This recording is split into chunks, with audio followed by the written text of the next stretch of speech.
It starts off light.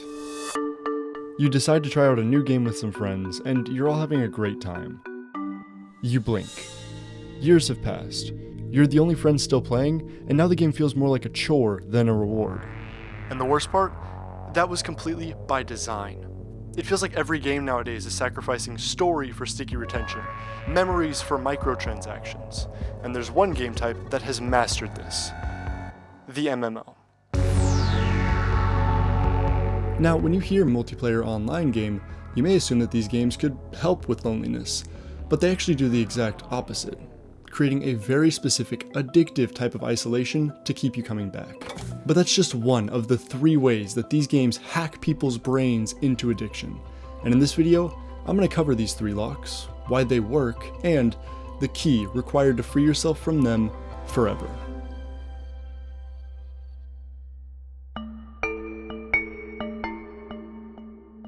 Whatever we find on that island, warm up by fighting a combat dummy. Quest complete, return to the quest giver. We cannot let the world fall to darkness. Nice. In the beginning, the game feels fresh. Oh, look.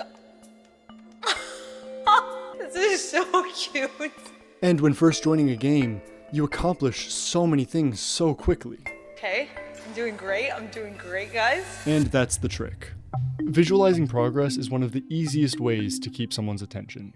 XP meters, level counters, and completion checklists actually hack our brains into not only wanting to play, but needing to. And that's because of 2 primary psychological principles.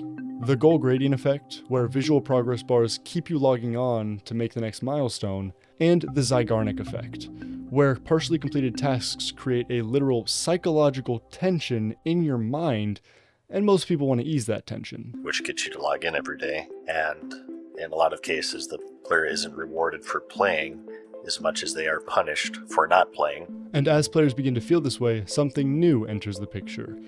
Time gating, where some bits of content can only be done every so often, like once a day for example, which means you feel obligated to make the game a priority.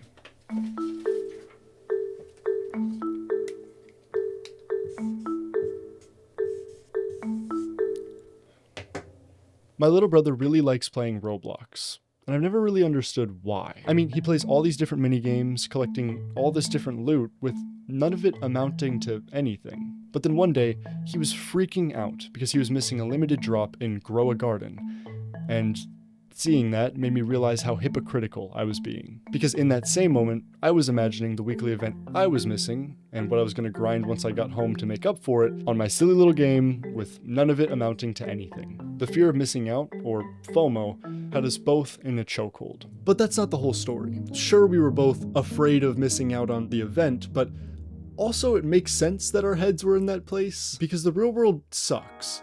It's chaotic, random, and often unrewarding. And goals set in the real world are nothing like the organized, definitive checklists that we get in MMOs. And it's not even because we're just lazy. We as humans actually love being productive. But what feels more productive? Putting in seemingly endless work for a goal you don't fully know how to chase, or getting a streamlined quest system that ends with a giant dopamine hit of numbers getting bigger? I mean, come on, the latter is the obvious choice. And this is what I consider the final transition from the honeymoon phase into the chore phase. You no longer log on to have fun, you log on to escape. Again, not escape being productive, but escape the randomness. Go towards a more comfortable progression. And with that, the first lock has you by the wrist, and the second lock is ready to strengthen the hold.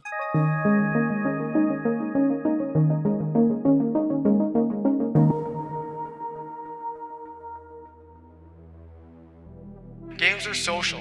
Staying home on a Friday night doesn't seem so bad when you're at home playing games with your friends online. So games have basically given us an avenue to activate all of the parts of our brain that are important for success in the real world, but they make it easier in the video game. Since humans have needs, our feelings basically just exist to guide us to them. If you feel thirsty, you should probably drink water. Speaking of, actually. When you feel lonely, you should probably go hang out with people. But that's easier said than done. I mean, what does face-to-face interaction actually entail?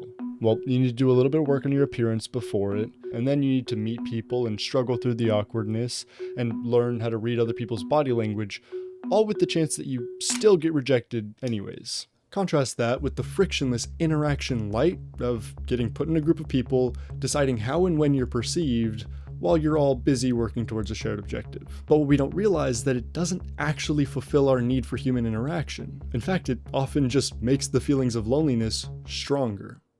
Where did that bring you? Back to me. But in our minds, we are getting this need met. We're working in a group, talking in voice chat, and surrounding players remind us that we're never really alone. Except we are alone. Our brains know that, and our bodies know that. There's actually a chemical difference, because in-person interaction releases the happiness chemical, serotonin, the stress relief chemical, oxytocin, and the motivation chemical, dopamine. Online interaction, on the other hand, only really releases dopamine. And since dopamine also handles the brain's reward system, you really think you're making the right call. But loneliness isn't the only way that multiplayer games as a whole trick us into addiction. In fact, it's not even the hardest one to break. That would be... Playing games online gave me this opportunity. I could be who I wanted to be. At some point, we become more proud of the person that we are online as opposed to the person that we are in real life. And that becomes a serious problem when your real-life individual identity gets degraded, and losing the game feels like losing the only place where your identity is validated.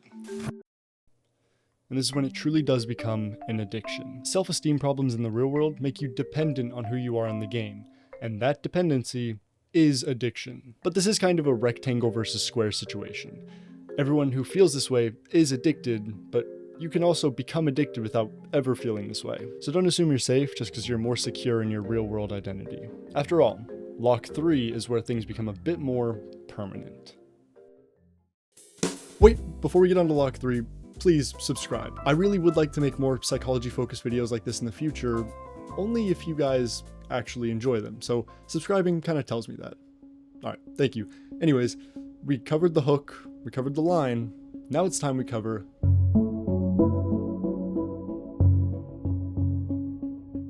You tell yourself, I don't want to play this game anymore. Yet your mind will say things like, You can't quit now. You've put in too much time, and it would all be for nothing. Newsflash, it is. And it has always been for nothing. But sincerely, Lock 3 is where things get real dangerous, real fast. Locks 1 and 2 are what I'd consider escapable.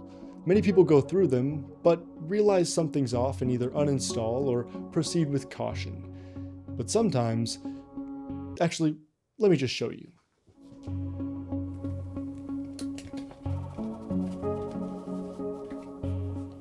This is the MMO addiction experience. Technically, it's about gambling, but Lock 3 of MMOs hack the same part of your brain as gambling, with a few minor differences. But I do want to point out that RNG-based loot, which are when drops are a luck-based roll of the dice, are literally gambling. Except instead of losing your precious money, all you lose is time off your life, so it's totally not a problem. Except you do lose your precious money when microtransactions add an actual gambling addiction to the already addictive pastime. But aside from the literal gambling, the two addictions both exploit our brain's loss aversion. so the prospect of losing all the hours, all the unlocks, and all the paid extras in the game you're playing stings far more than the relief of reclaiming your free time. And often that can feel hopeless. Like you know what the issue is, yet you can't bring yourself to actually do anything about it. But it's not your fault. It's just your brain trying to justify the countless hours you spent. Except instead of justifying it to someone else, it's trying to justify it to itself. And it does this in more ways than one. Would you sell me your lottery tickets for twice what you paid for them? No. I offered to buy people's lottery tickets for multiples of what they paid, going as high as 8 times. 78% of people refused to sell me their tickets. This is a phenomenon known as the endowment effect. We assign much more value to things we own or put time into as a way to justify it to ourselves. Our brains think something must be special about this game, otherwise all that time I've put in was a waste. Which kind of sounds like the in too deep mentality from earlier, because both of those are justifications from the sunk cost fallacy. This forces a psychological inertia, or resistance to change, that's often responsible for people staying in toxic relationships, getting addicted to gambling or substances, or getting addicted to gaming. Now, it may seem silly to put gaming in the same list as those more severe addictions, but the truth is, all behavioral addictions have a dangerous effect on the brain, and if not taken care of, can have a detrimental impact on your future and those around you. And you may say that you're just waiting for the right time to quit, but let's be real here. You're waiting for a permission slip that isn't coming, and the longer you wait, the more daunting it becomes. I believe it was the great Sensei Wu that once said, "Never put off until tomorrow what can be done today." There's locks holding you down. But just like most locks, you need... Now the key isn't some crazy 3-in-1 contraption, because it doesn't have to be. Truth is, the key is more like a lock cutter, because it works on all the locks and makes them less effective moving forward. So what's the key? Well, the first step is to grab something to write on and something to write with. Make a list of all the things you enjoy about the game. Why do you keep coming back? I'm not talking about the obligations you have, I'm asking what do you actually enjoy about it? So often we believe that being addicted means something inside of us is broken, but the truth is we're just people who have needs, and sometimes gaming seems like the best way to get those needs met, even if it isn't. So find out what need isn't getting met by the real world, and how can you change that? In early 2023, I relied on gaming to find community and have friendships. It helped at first, but it wasn't actually meeting the need. So to get a real sense of community, I started going to Pokemon card tournaments, and it really helped to have people who were excited to see me, and have 2 days a week where I got out of the house for fun. Identifying what needs bring you back to gaming unlocks an entire world of possibilities. But that alone won't solve the issue. And so another very important step is to uninstall the game, because the more hoops you have to jump through to relapse, the less likely you are to actually do it. Which brings me to the single most important thing: relapse, or falling back into the addiction. Relapse is a part of recovery, and one of the best ways to ensure that relapsing doesn't end your recovery is to gamify it. Now, I don't have any science to back this up, but in my experience, if you relapse, when you feel worthless and you want to punish yourself, take that energy instead and create a counter. How would you relapse? How could you stop yourself from doing that in the future? Sometimes that means, giving a friend your login and having them change the password and not tell you. Sometimes it means deleting your account. Maybe it could even mean throwing away your HDMI cable, so in order to relapse, you'd have to spend hours getting a new one. Be creative and do what works for you. But if you watch this video, realized you may have an addiction, but don't want the addiction to end, I can't blame you. The world is super chaotic and the future is scary. But linked below are some resources for if you ever want to take that step.